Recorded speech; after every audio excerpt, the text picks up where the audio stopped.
kulungan. Pagkatapos ng tanghali is yan na pumunta babangka niya. Siyempre tumakbo na rin ako. Ayaw ko mabugbog ng mga baka na yan. Ang dami-dami niya, no?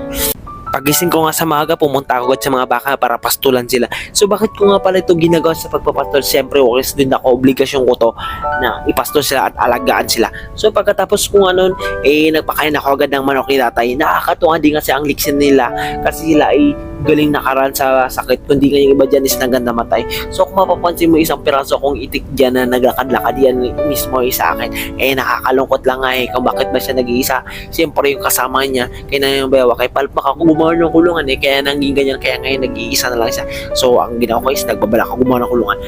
Pagkatapos ng tanghali is yan na pumunta naman ako sa mga baka para buksan yung gate kasi may iba pa silang pagkakainan. Siyempre habang nag-open ako ng gate, nag-iisip-isip nga din ako ng kailangan kong dalihan yung trabaho kasi pag once na nagkamali ako dyan, babanggain ako ng mga baka na yan.